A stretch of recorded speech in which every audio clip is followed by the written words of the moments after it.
عام آدمی کی تو پہنچ میں مٹن ہے ہی نہیں. پھل فروش ہے وہ بھی خوش نہیں ہیں, وہ بھی پریشان ہے. اب پاکستان مسلم لیگ نون یہ سمجھ چکی ہے کہ اگر ہمیں ترقی کرنا ہے سوشل میڈیا انفلوئنسر کو اپنے ساتھ رکھنا ہے. رانا ثناء اللہ اور سعد رفیق نے کوئی بھی عہدہ لینے سے انکار کر دیا ہے. ہماری ساتھی صحافی اس کو پاکستان مسلم لیگ نون نے مخصوص نشستوں پر ایم این اے کے لیے مختص کر ان کا آنا کسی سے برداشت نہیں ہو پا رہا. ابتدا رب جلیل کے بابرکت نام سے اور لاکھوں کروڑوں درود و سلام نبی مکرم صلی اللہ علیہ وآلہ وسلم کے ذات اقدس پر. ناظرین آپ دیکھ رہے ہیں میز پالیٹکس اور میں ہوں آپ کا میزبان عابد نصیر. لیٹسٹ ڈیولپمنٹس کے ساتھ حاضر خدمت ہے. ناظرین مریم اکرام ناٹ مریم نواز ایک ایسی خاتون جس نے بڑی محنت کی, ہماری ساتھی صحافی اس کو پاکستان مسلم لیگ نون نے مخصوص نشستوں پر ایم این اے کے لیے مختص کر دیا ہے, نامزد کر دیا ہے. اور جب میں نے ان کا نام لسٹ کے آخری پنے میں دیکھا I was more than happy. یہ میرے کپتان کی تقلید ہے.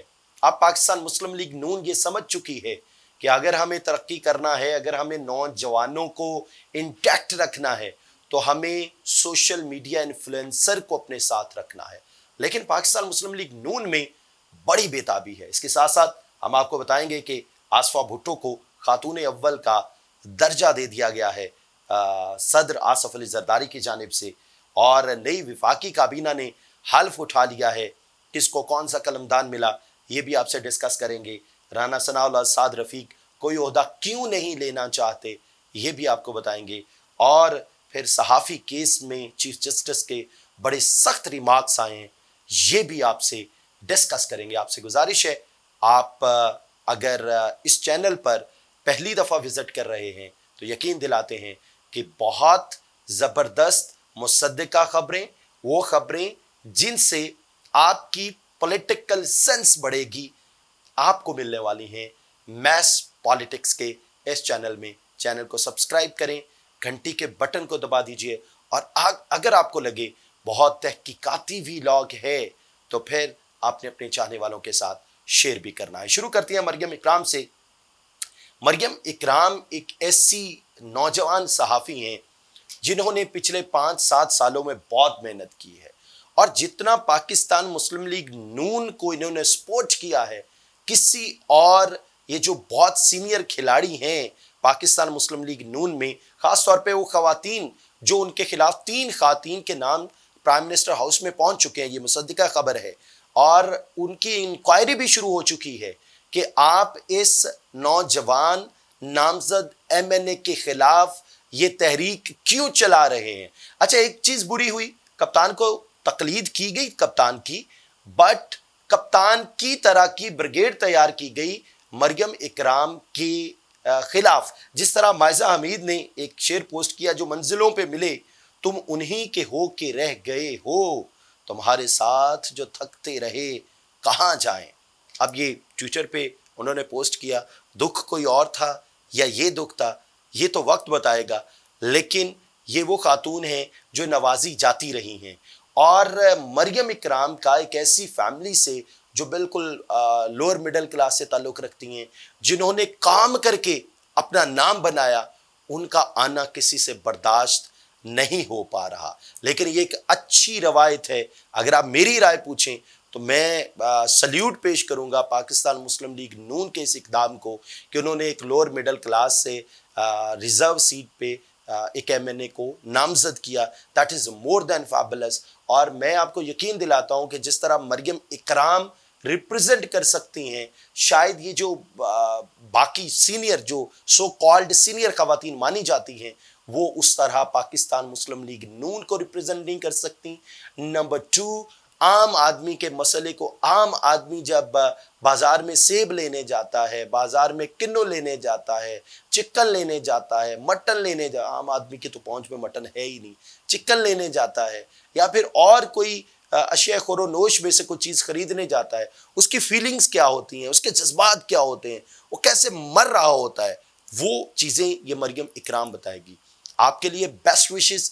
آپ انشاءاللہ ابھی حلف نہیں اٹھایا, حلف اٹھائیں اور کام کریں, ایسا کام کریں کہ دنیا کو بتا دیں کہ پاکستان کو واقعی ایک انرجیٹک ینگ صحافی کی ضرورت تھی اور ایسی خاتون کی ضرورت تھی جو لوور مڈل کلاس سے تعلق رکھتی تھی۔ پھر اس کے بعد جی نئی وفاقی کابینہ نے حلف بھی اٹھا لیا۔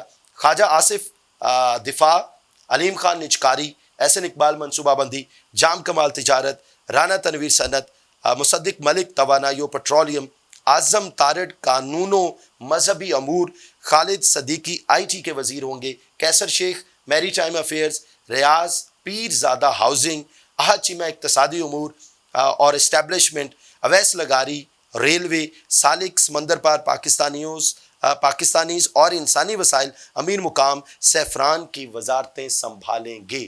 اچھا، دیکھنے میں لوگ برے نہیں ہیں، اگر انہوں نے کام کیا تو چیزیں بہتر ہو جائیں گی۔ سب سے پہلا امتحان ہے ان کا قیمتیں کنٹرول کرنے کا، لیکن قیمتیں سرے دست، پہلا رمضان ہے آج، اگر آپ بازار چلے جائیں 500 روپے کلو سیب ملے گا آپ کو اچھے والا، آپ کو 500 روپے درجن کنو ملے گا، آپ کو 400 روپے درجن کیلا ملے گا، آپ کو سٹرابری کا ریٹ سن کے پاؤں تلے سے زمین نکل جائے گی، آپ کو خربوزہ 300-350 روپے کلو ملے گا، اور آپ حیران ہوں گے وہ چکن جو آج سے 2 دن پہلے 450-500 روپے کلو تھا یا 550 روپے کلو تھا، وہ 680 روپے کلو کل فروخت ہوا ہے۔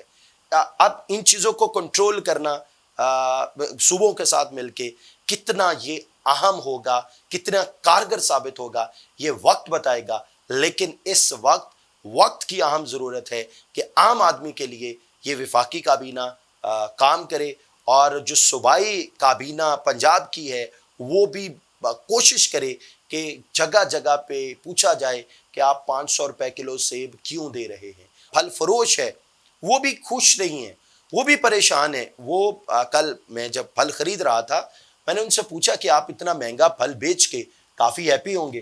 انہوں نے کہا سر ہمیں خوشی نہیں ہوتی، جب ہمیں پیچھے سے مہنگا ملتا ہے تو ہمیں مہنگا بیچنا پڑتا ہے، ہمارا کسٹمر ناراض ہوتا ہے، ہماری دکانداری خراب ہوتی ہے، یعنی نہ دکاندار خوش ہے نہ اینڈ یوزر خوش ہے۔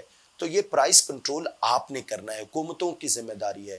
اے سیز ڈی سیز اپنے نکلیں نرم گرم بستروں سے، اپنے ٹھنڈے اور گرم دفاتر سے، اور فیلڈ میں آ جائیں اور ہر طرح کا وہ کام کریں جس سے پرائس کو کنٹرول کیا جا سکتا ہے۔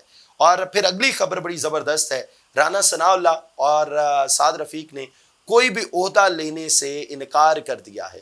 رانا ثناء اللہ کا موقف یہ ہے کہ وہ صوبائی صدر ہیں پاکستان مسلم لیگ نون کے، وہ ضمنی الیکشن میں حصہ لیتے اچھے نہیں لگتے، انہیں ڈیکورم کو فالو کرنا ہے۔ ایز ونڈرفل، مجھے بہت اچھا لگا۔ اور سعد رفیق جیسا ڈیلیکیٹ آدمی، بہت اچھی بات ہے، انہوں نے کہا کہ مجھے بھی کوئی عہدہ نہیں چاہیے۔